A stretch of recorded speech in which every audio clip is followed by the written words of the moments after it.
Daniel's preference for being known as Jordan had its disadvantages for his mates too. I once phoned his house phone and spoke to his dad Bruce, only to be told, "We're all bloody Jordans here."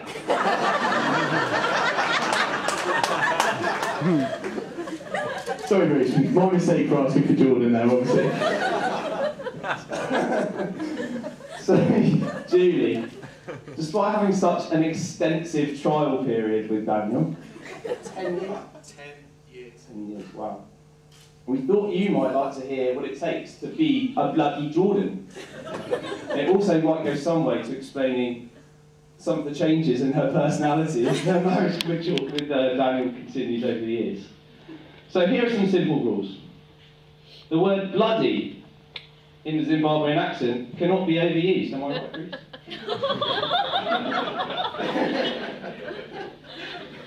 Clear and simple communication.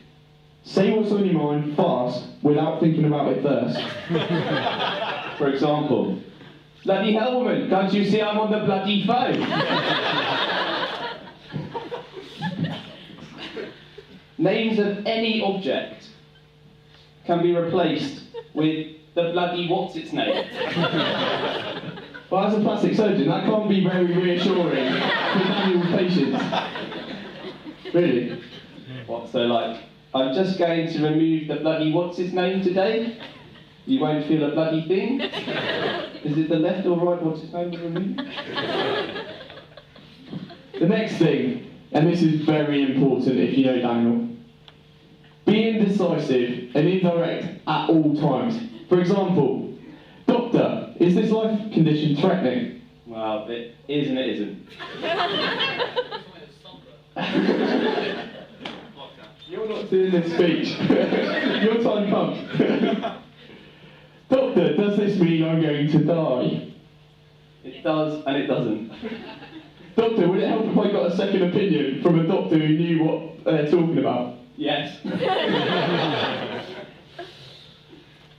So, looking at Julie and how beautiful she is today, you probably think Jordan has a habit of getting things right.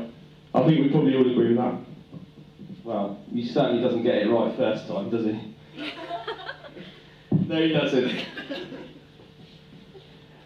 Many of you won't know, but Jordan failed his driving test 3 times. 4 times. And he even failed his first aid proficiency test at school. He's now a doctor.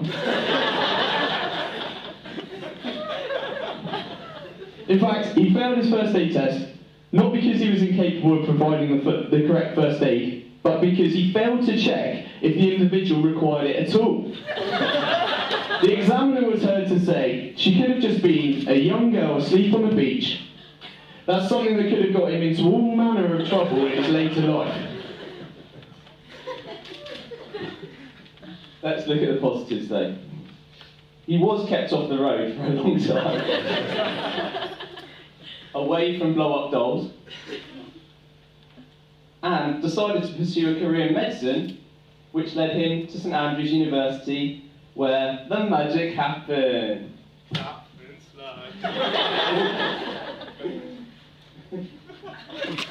And that was the last known sighting of the clap and slide until today. What about the stag do? No, we don't talk about the stag do. But we always knew it was going to be special, because during one of their early encounters there were reports of the earth moving in St Andrews. At least that was the only explanation as to why they both tumbled down some stairs on a night out whilst in a passionate embrace. And of course this also led to the unfolding events that left us here on this joyous day for Daniel and Julie.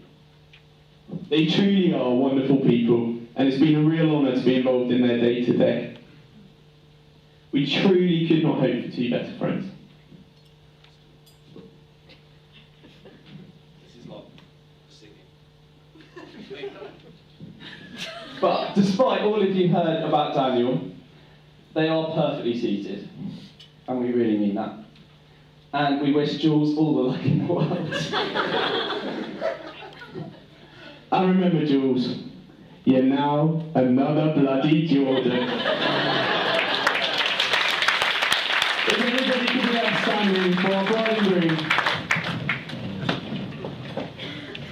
To the new Mr. and Mrs. Bloody Jordan.